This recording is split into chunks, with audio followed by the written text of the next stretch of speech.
lesson 38. We're going to finish the philosophy of the Kleshas in this session. So we continue reading from the Yoga Sutras of Patanjali, chapter 2, Sutra 20. The seer is pure consciousness, but though pure, appears to see through the mind.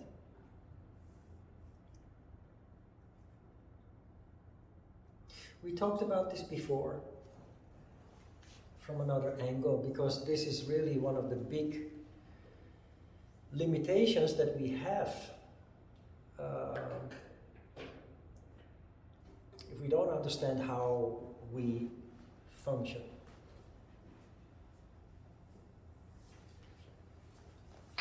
Ajita used to be very negative about education. And the reason for that is that education conditions people very strongly in the mind, mentally. And it kind of, he compared it with a computer being overloaded with all kinds of programs. And you know that a computer that is full of programs becomes slow. The less programs there are in the main drive, in the hard disk, the faster it works. And he compared education with an enormous mental burdening that basically keeps people from functioning in the crown chakra. Now, that is a rather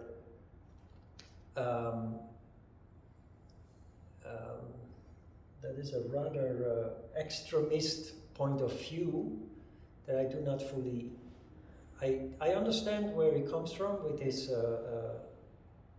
feeling about education, but I have realized that education has changed mankind. His assessment is correct, but he overlooks all the good things that education has brought. Before education, the world was a savage world with lots of violence and just a very unstable and dangerous place to be.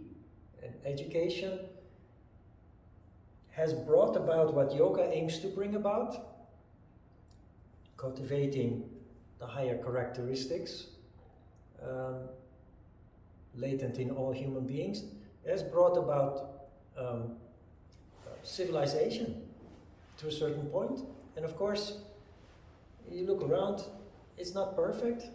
There's a lot that goes wrong. There is still a lot of violence. There's war. But compared to 100 years ago, compared to 300 years ago, compared to 500 years ago, it's just a huge difference. And so, but the point is that the mind is very limited, and the issue that Ajita had with education is that people end up functioning only from the mind. Now, I'm a keen observer. I like to watch documentaries, news, people that matter being interviewed, people that dominate the news and what have you. And based on what I learned all those years, decades of yoga, is to assess people's level of consciousness. And what you clearly see is that people who are very highly educated in a certain science, but who are lacking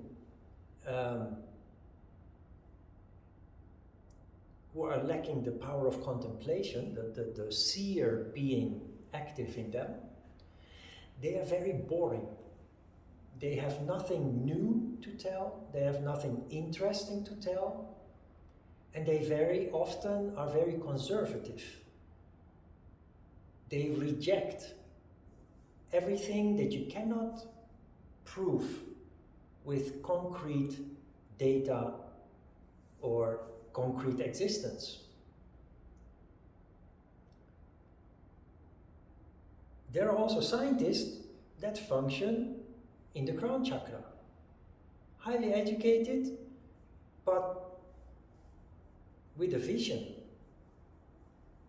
And they distinguish themselves considerably from those that do not function in the crown chakra.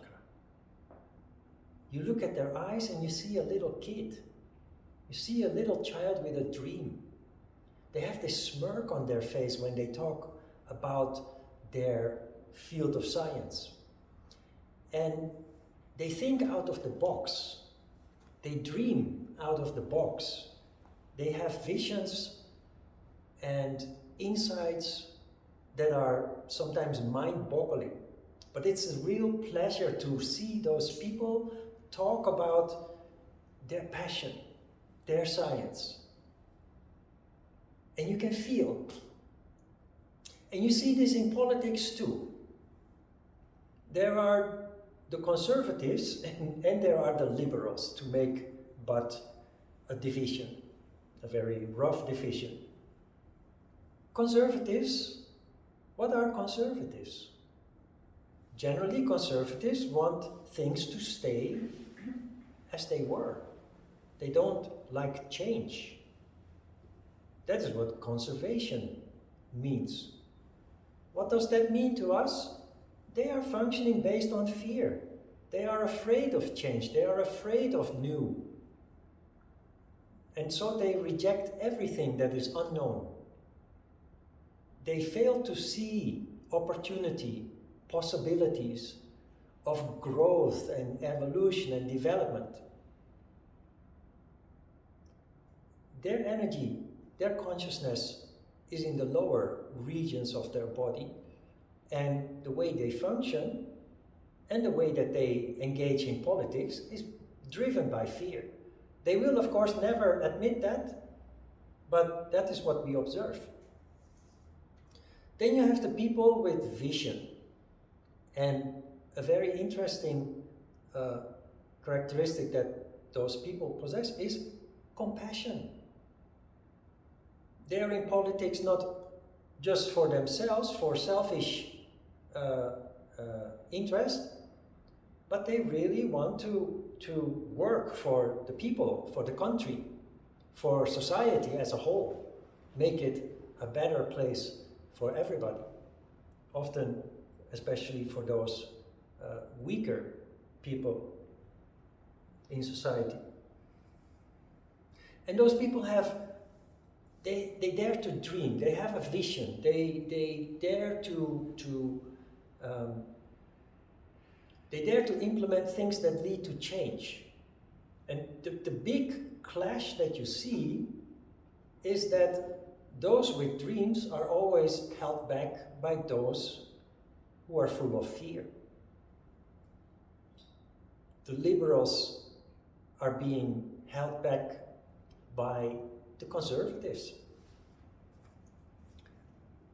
Try to, based on what you know about energy and consciousness, levels of consciousness, try to look at people in that way also. This sutra is about this issue where if we don't pay attention, then we function in a very limited way based on the mind. While each and every one of us possess a seer within us, while each and every one of us possess the ability to have vision out of the box, to be omniscient. Omniscient means to know everything, because the seer is unlimited. If you, in your crown chakra, if you contemplate any kind of issue that you feel attracted to, that you feel the need to investigate, you will develop insight. Insight that you cannot get from a book, that you cannot get from another person. That is the power of the seer. That is the power of the crown chakra.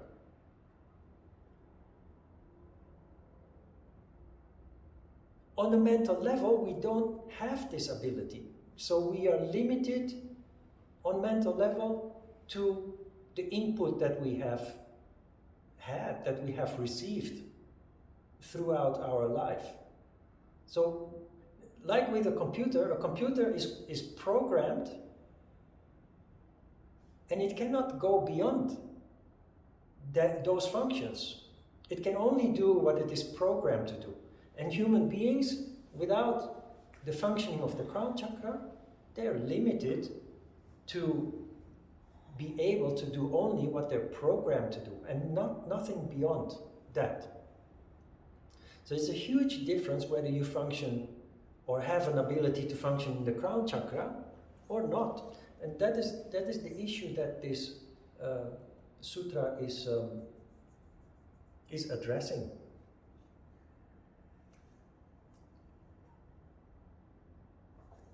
Sutra 21.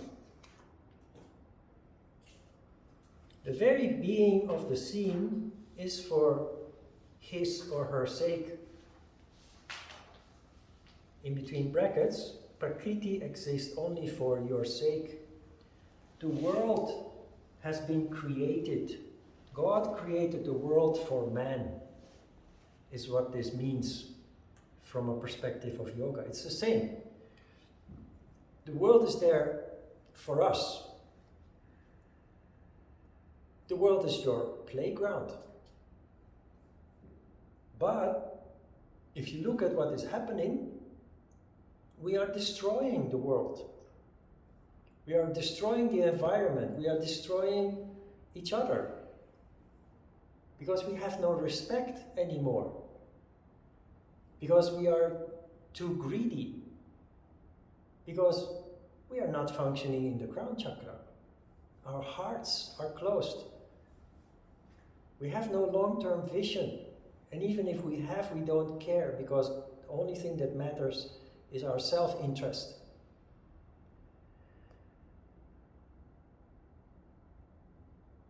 As a yoga practitioner, you will naturally become aware of the environment.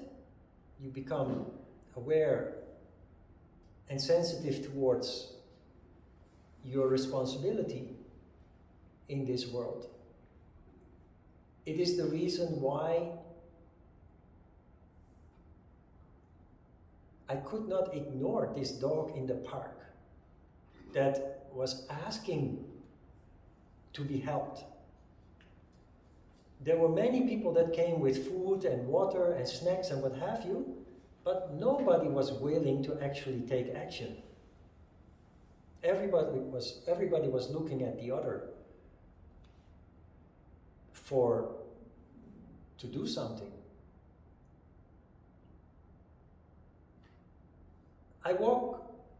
Years ago, I walked in the park with a friend, and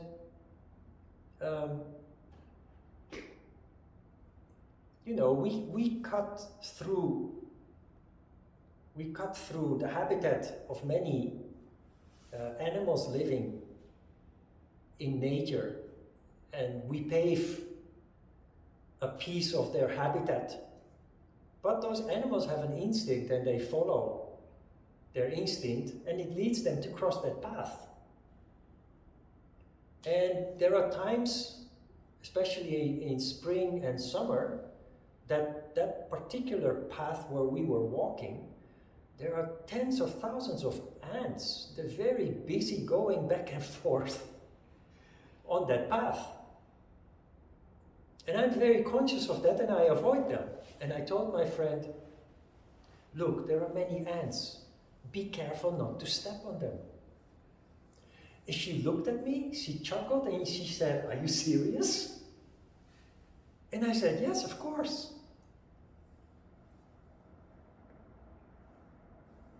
These ants, they have a family. They have a purpose. They are busy doing their work. As a group, as a community.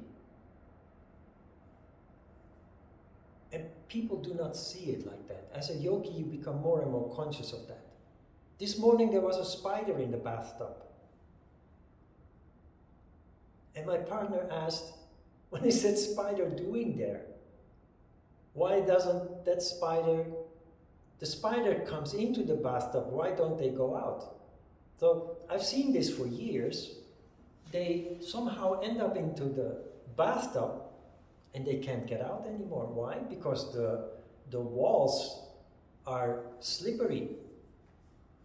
And I'm pretty sure that many people would just turn on the tap and spray whatever is in the bathtub away. For me, that is alive. So I catch it alive without crushing it, and I put it outside. That is the responsibility that we have. That is what Patanjali is aiming for here. The world is there for us. But we need to be good masters. We need to manage that world. And especially now, compared with 2,000 years ago when Patanjali wrote his book, especially now we are in a time that we are very, very destructive, and that many people do not care about,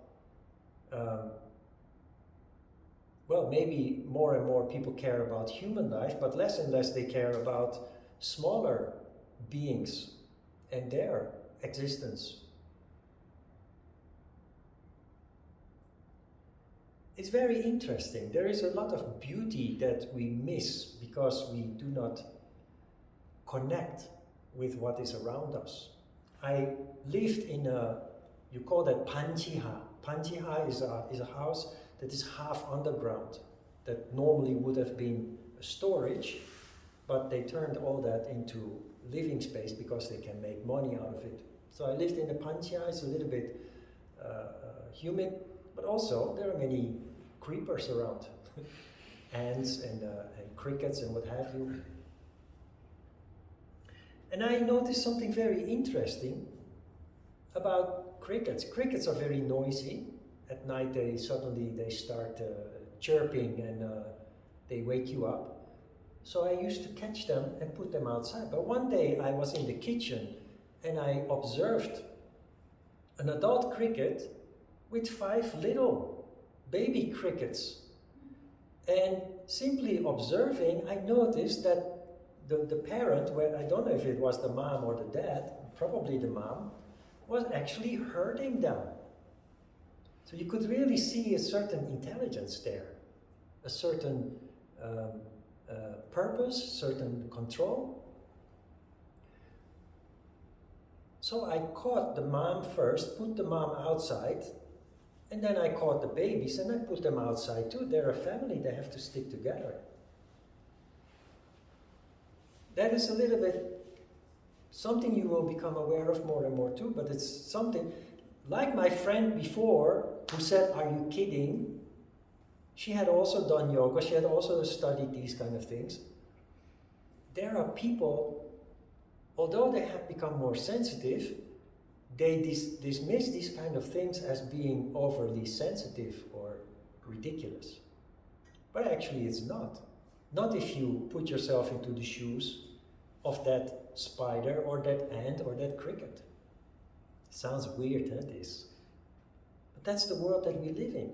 We have the consciousness and we can destroy our environment. But that does not mean that we should do that, even though we can. It's our responsibility. Our responsibility is our well-being, but also of those around us. And that includes the smaller creatures as well. It's good to be aware of that and not simply dismiss that as something overly sensitive. Sutra 22. Although it becomes non-existent for him whose purpose has been fulfilled, it continues to exist for others on account of being common to others. This is aiming for one of the diseases of the disciple. As a yoga practitioner, first and foremost, yoga really works. Yoga really leads to transformation, really leads to opening up of consciousness, but it is a gradual process. Now, people who have practiced yoga for a while and thus have transformed, become more conscious and more sensitive, we change as a result of this transformation. We become more mindful of how we do things, but also we become more observing of ourselves and the world around us. This change, however, comes very slowly and very gradually, and as a result, we're not really aware of that. And I don't know if you have spent time in spiritual communities, but the one thing that you often notice in spiritual communities is a certain arrogance. A certain arrogance, a certain sense of superiority. And that is what this is about. It's a warning of Patanjali saying that you may have changed as a result of your yoga practice, as a result of your increasing consciousness and sensitivity, but the world around you has not. The people who have not had the benefit of yoga practice, who have not transformed, they still function in the same way that you did 10 years ago before you started your practicing yoga. Why arrogance? Because you start to see the imperfections in other people. Imperfections that were also part of you before, but because you have become more mindful, you become more perfect. You make less mistakes. You pay more attention to detail.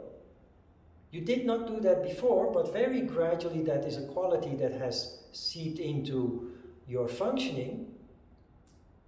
And so you start to see that subconsciously you start to compare yourself with people who have not had the benefit of that transformation, and you dismiss them as being stupid or imperfect or any other form of negative judgment, because you are now functioning on another level. So it's very important that you realize that when you have a tendency to be judgmental about other people's imperfection, that you remind yourself of the fact that you were once just like that you functioned just like that you show compassion to other people's lack of insight or other form of imperfection.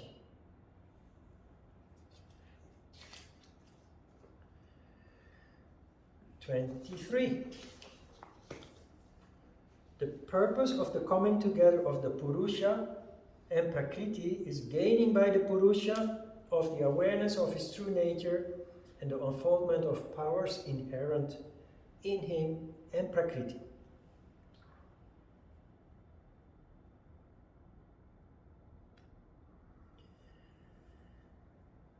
So, this is an extension of Sutra 21. The world is your playground. We talked about this last week also, because this is an important part of Patanjali's philosophy.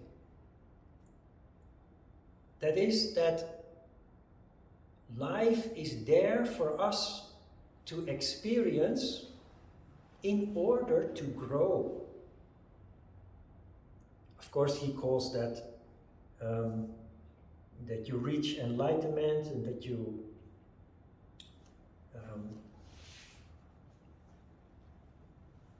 here he calls it that you unfold powers that are inherent in you and in the material world. In a practical sense, before yoga, we live life and we focus especially on sensorial experiences. We're always looking for adventure, we're always looking for excitement, we're always looking for enjoyment, all rather materialistic experiences. But we do not really learn from that, we do not really grow from that. The thing that changes as a result of yoga practice, the transformation as a result of yoga practice, the thing that changes is that you undergo the experience of living in the material world in a more conscious way. And Patanjali is urging you here to pay attention so that you grow, so that you learn, so that you develop insight in yourself.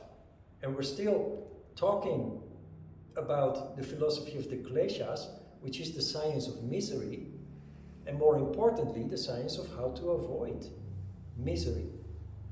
And in Oriental philosophy, in Buddhism, life is considered to be a valley of tears. That is the same as the philosophy of the Kleshas. Daily life leads to all kinds of conflicts, personal conflicts or conflicts with the environment that make us suffer. And as long as we do that subconsciously, we just continue to suffer the same kind of suffering day after day for the rest of our lives. And Patanjali's point is that if you start suffering consciously, you evolve and you eventually develop the ability, the power to avoid suffering based on insight, reversing the 5 kleshas back to their origin, which was ignorance, avidya.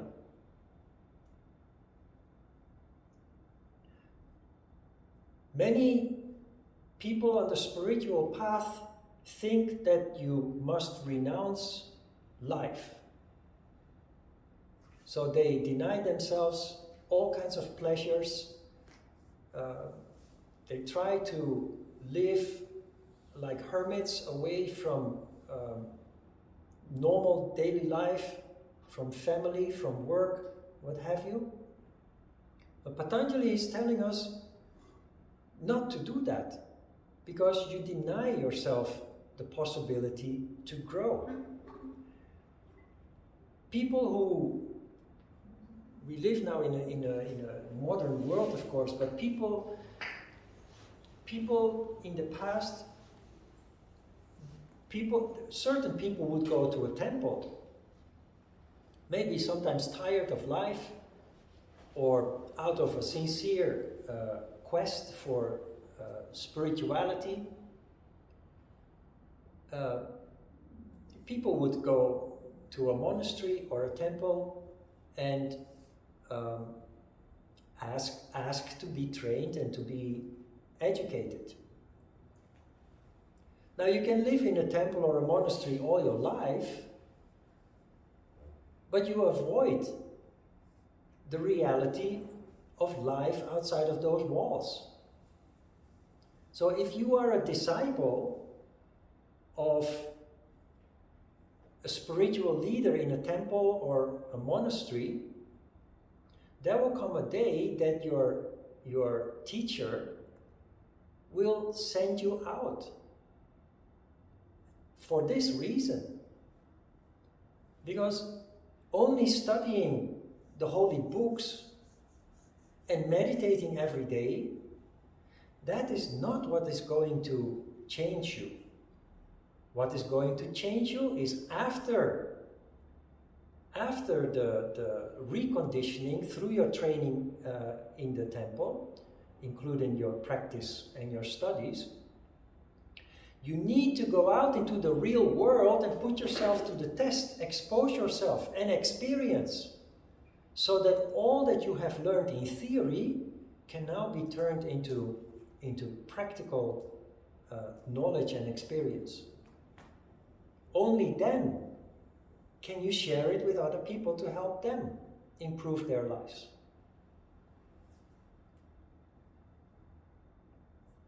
Yoga has this concept as that yoga doesn't ask you to stop enjoying.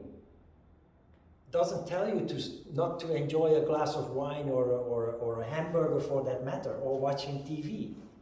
What yoga does propose is to start doing that consciously. That is what kriya means. And I explained the concept of bhoga, which is enjoyment, but consciously. So you enjoy an ice cream, or you enjoy a bottle of beer, or 5 bottles of beer for that matter if you like to, but you're very conscious of what it does with you. First the enjoyment, and then, of course, the hangover that follows. Or the energy crash when you eat a whole bag of candies, or potato chips, or whatever it is that you like. Pastries. When you eat it, when you consume it, enjoy it. But be very conscious of how you enjoy it, but then also how it affects you afterwards. So yoga is proposing to just be human, just continue what you are and who you are, but from now on to do that consciously. And that is how you, in accordance with this sutra also, that you start growing, developing.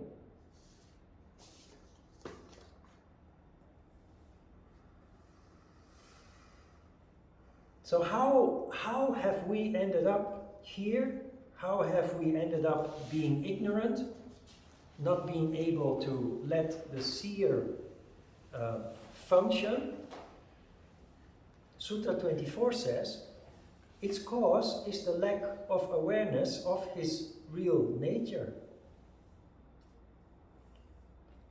We are not aware of the real nature of not only ourselves, but the world around us. It is because of that lack of awareness that we destroy nature, but we also destroy ourselves. How do we destroy ourselves?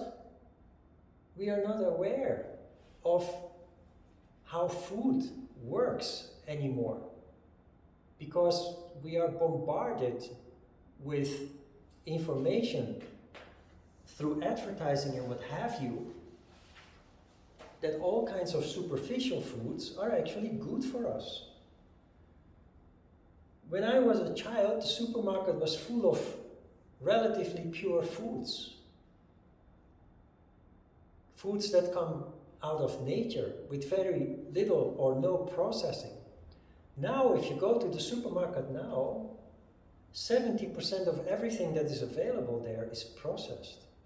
And much of that is not very natural anymore, contains all kinds of chemicals and unnatural ingredients that are really harmful for the body.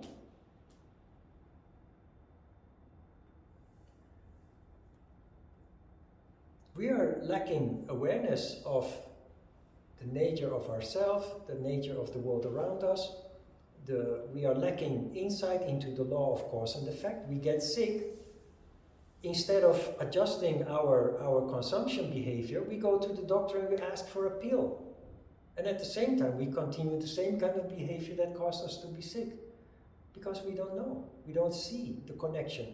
And many doctors even make you aware. They just prescribe you medicine.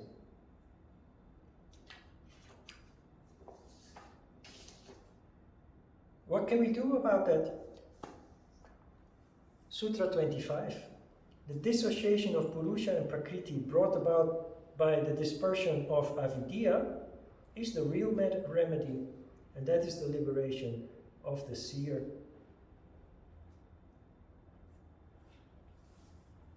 This is about consciousness, becoming conscious and starting to see yourself and the world around you for what it is. Sutra 26 deals with how we can bring this about. And you will see that the solution of Patanjali is very simple. The uninterrupted practice of the awareness of the real is the means of dispersion of avidya. Consciousness. Constantly keeping your eyes open, being aware, and not just accepting everything that is coming to you through the media as the truth, without questioning it. How do we get there?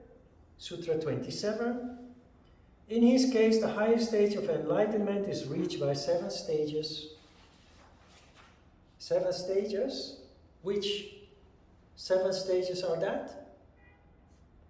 Yama, Niyama, Asana, Pranayama, Pratyahara, Dharana, and Dhyana. The 8th stage is the condition that we want to get to, where the crown chakra is functioning so that we have the power of omniscience, so that we have the power of consciousness, so that we are aware of the law of cause and effect and literally see everything, not with the physical eye, but based on vision, insight, wisdom.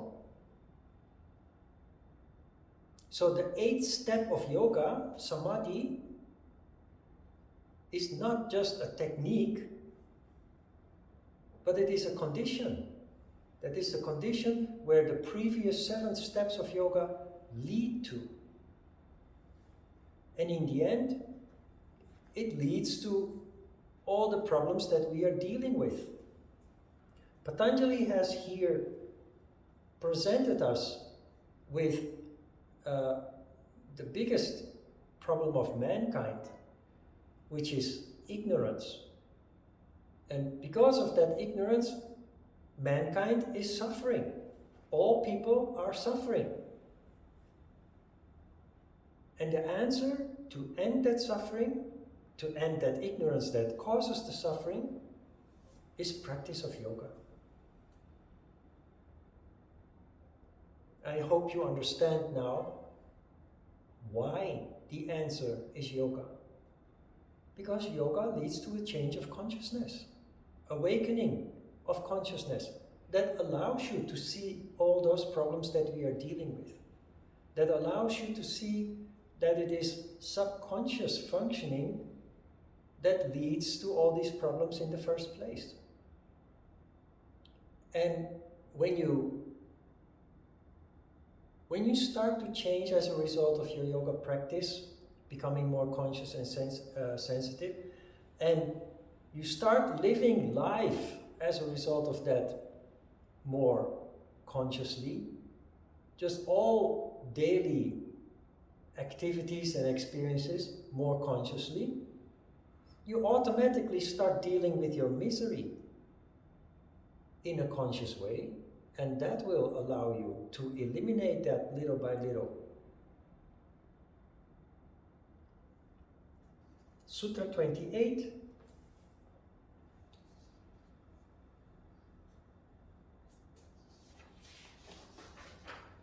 From the practice of the component exercises of yoga, on the destruction of impurity arises spiritual illumination, which develops into awareness of reality. Sounds very complicated, but it is an extension of the previous 3 sutras.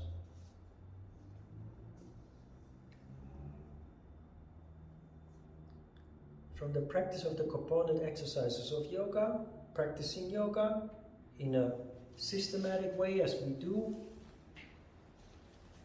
while studying the underlying philosophy, we get rid of all the clutter, all the unnecessary. We are conditioned with a lot of mental knowledge for a large part because of education,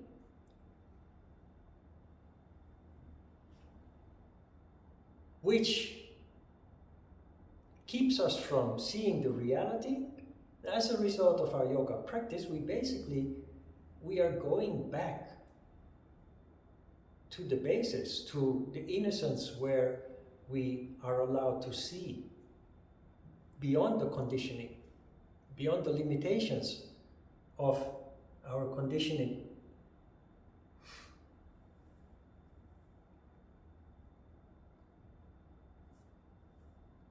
Spiritual illumination is that. It sounds mysterious, but spiritual illumination is the crown chakra being functional, allowing us to see the reality.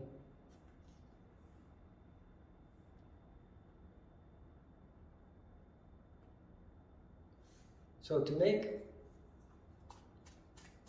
make this simple, it's important to know all this, but more important than to know all this is to practice on a regular basis. Practice should come first, and the theory that you learn is there to support, so that you understand, not only understand the changes that you go through, but that you are conscious of it, so that you're much more efficient in applying, in functioning with this new condition. There are many people on the spiritual path who practice but do not study the underlying philosophy, and they're very inefficient. It takes them many years longer to bring about that transformation, because they are not conscious of the transformation, which in itself can be a source of suffering, because you become more conscious and sensitive. It can lead to emotional instability. So the philosophy is important, but philosophy without the practice is just a mere theory. But the practice without the philosophy can lead to extra suffering, in fact. Questions? Okay, let's have a short break.